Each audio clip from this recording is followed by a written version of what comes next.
Olá amigos, olá amigas, irmãos e irmãs, é uma alegria estar aqui com vocês, gravando e participando desse vídeo que faz parte de um projeto para refletir os documentos do Concílio Vaticano II em preparação ao Jubileu de 2025 que vai nos trabalhar a temática da esperança. Somos chamados a ser peregrinos da esperança no mundo que está em constante transformação.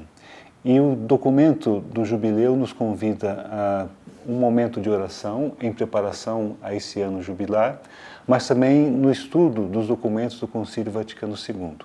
Em específico aqui nesse vídeo, nós estamos continuando a reflexão que está sendo produzida sobre a constituição da Gaudium et Spes, que tem como interesse, tem como intenção trabalhar a relação da igreja na sociedade, a igreja no mundo, no modo como ela se coloca de modo missionária, entendendo que o mundo passa por constantes transformações e nessas transformações nós somos convidados a refletir, a trabalhar, a interagir, entendendo qual é o papel da igreja na sociedade e de que maneira a sociedade nos interpela com novas questões, com novos fundamentos, iluminados pela ótica do Evangelho, nós nos colocamos a serviço dessa perspectiva, a serviço dessa intenção.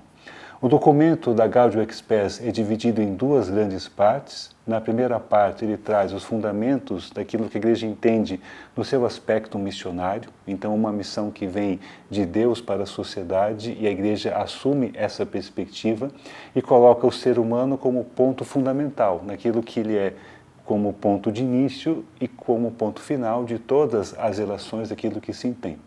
A igreja entende que tem uma palavra, e uma palavra única, que é oferecida à sociedade, mas ela também, desde o Vaticano II, entende que existe uma autonomia na sociedade que também tem uma palavra. Então a igreja diz a sua palavra, é uma palavra que tende a construir algo na sociedade, iluminado por aquilo que é o conteúdo do reino de Deus, que foi anunciado por Jesus e continua sendo anunciado e vivido na ótica da missão da igreja. Mas também a sociedade tem uma palavra, e essa palavra ela entra em diálogo com aquilo que nós acreditamos, para que a gente possa construir uma ótica e uma grande sociedade. Uma das pautas da Gaudium et Spes é dizer que a igreja se preocupa com a salvação da pessoa humana, mas também com a transformação da sociedade. E a salvação dessa pessoa não é para além desse mundo, mas é já nesse mundo, onde ela tem as suas relações pessoais, a sua família, a sua cultura, o seu modo de viver, e dessa maneira ela vai produzindo algo concreto para que o mundo possa transcender a ótica do reino, que é justiça, que é amor, que é paz, que é igualdade e que é a fraternidade. Na segunda parte da Gaudium et Spes, nós vamos trabalhar alguns aspectos específicos que a missão da igreja se vê desafiada. E um desses aspectos é o nosso objetivo aqui nesse vídeo, que é a dimensão da política. A política que tem como um serviço a construção de uma nova sociedade, mas que atinge a pessoa humana no seu aspecto concreto. E nessa relação política, a igreja oferece a sua palavra, mas em diálogo com as outras estruturas e com as outras instâncias da sociedade. Aquilo que nós vamos trabalhar sobre a dimensão política, ele está totalmente alicerçado naquilo que são os fundamentos da primeira parte, ou seja, a missão da igreja, mas também tendo como base central a pessoa humana, como destino e como finalidade da ação e do resultado político. Agora, é importante contextualizar que quando o concílio promove e divulga esse documento, no final, aí nós temos 64, 65, nós temos uma Europa que estava se reconstruindo ainda da Segunda Grande Guerra Mundial. E como consequência da Segunda Grande Guerra, nós temos um continente europeu e basicamente o mundo como um todo separado em dois grandes blocos. O bloco oriental e o bloco ocidental, ou de modo mais específico, o bloco socialista e o bloco capitalista. A igreja, em respeito à pluralidade das situações governamentais e também da presença de católicos nos dois espaços, ela não assume nenhuma possibilidade, nenhuma perspectiva. Mas ela tenta dizer alguns elementos que são irrenunciáveis e que devem fazer parte dentro dessa construção. Quando hoje nós relemos o documento, nós estamos em um outro contexto histórico, social, cultural e político. Nós não temos mais o mundo dividido em dois grandes blocos e nós temos a Igreja que usa o seu aspecto missionário para defender valores que são irrenunciáveis, mas dentro de uma estrutura democrática. Então, dentro de uma estrutura democrática, quais são os valores que nós não podemos renunciar naquilo que corresponde à vida, à dignidade da pessoa humana, direitos sociais e também trabalhistas, a questão da mulher, a questão de grupos minoritários que são vistos de modo qualitativo e que têm o direito de se expressar e nós devemos proteger as suas relações também como um todo a partir dali. Então, respeitando o contexto onde surgiu o documento da Gaudium et Spes, mas atualizando a sua mensagem hoje, é que nós oferecemos uma proposta daquilo que nós temos. De modo bem específico, quando trata da dimensão política, o concílio na Gaudium et Spes divide essa reflexão em 4 partes. Na primeira parte ele vai falar da vida pública atual, e nessa vida pública ela vai colocar a situação que hoje se encontra a sociedade, na qual você tem pessoas que vivem um aspecto de vulnerabilidade, onde você tem direitos não respeitados, mas chama a importância para uma reflexão a respeito disso. Então, como que se encontra hoje a situação pública? Como que se encontra hoje a situação dos nossos estados? Como que se encontra hoje a situação dos nossos países, das nossas cidades? E de que maneira nós nos colocamos a serviço dessa sociedade no âmbito de missão da Igreja. Então, a primeira tarefa que se trabalha é a partir dali. E aí a Igreja vai entender que a sua contribuição, que a sua tarefa é zelar pela paz, é zelar pela igualdade e é zelar pela justiça. Então, ela convida cristãos e cristãs, católicos e católicas, a se empenhar na sociedade em prol dessa realidade. Um segundo ponto que vai ser trabalhado aí é a natureza e o fim da política. A que ela atende e a que se destina o discurso político da sociedade e de que maneira a Igreja, por meio de seus fiéis, católicos, leigos, leigas, religiosos, ministros ordenados, nas suas diversas vocações, contribui em relação a isso.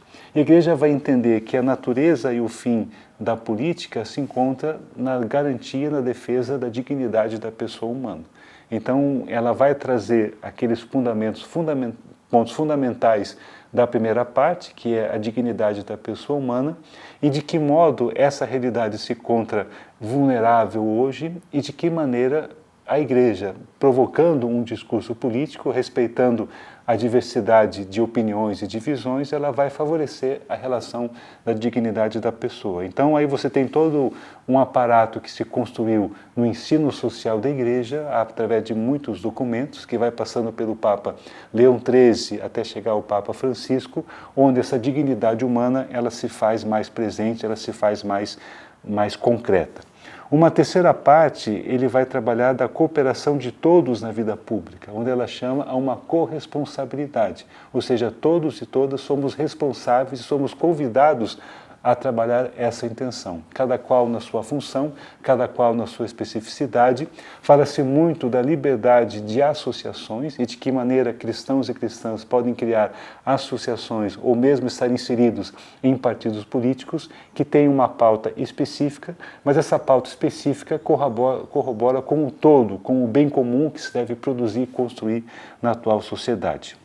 Inclusive, se fala aqui de uma maneira quando diversas ou algumas situações se tornam mais graves, né, que nós, como cristãos, devemos exercer o nosso papel político em defesa desses grupos que estão mais vulneráveis ou contra regimes que são totalitários, ditatoriais, em defesa de valores que hoje se entende que são valores democráticos. E um quarto ponto seria a questão da comunidade política em relação com a Igreja. Então a Igreja ela não assume uma determinação política ou uma imposição política. Ela está inserida na sociedade enquanto instituição, né, enquanto organismo social, através das suas estruturas, do seu episcopado e daqueles que são líderes na instituição religiosa, mas ela está inserida por meio de leigos e leigas que atuam e que dão a sua voz e que se fazem presente ali. Mas a igreja não assume para si uma opção partidária. Então ela tem valores que são irrenunciáveis, que garantem a vida, que garantem a liberdade, que garantem a democracia e, sobretudo, o direito daqueles que são mais vulneráveis, mas ela respeita essa diversidade de vozes. Mas ela pede que, então, já que existe tanto a igreja como a sociedade estão em busca de um bem comum, também que a igreja não viva e não aceite qualquer regalia ou qualquer privilégio da sociedade para que ela tenha uma voz sempre profética em virtude daquilo que é o seu destino, que é a missão daquilo que se tem.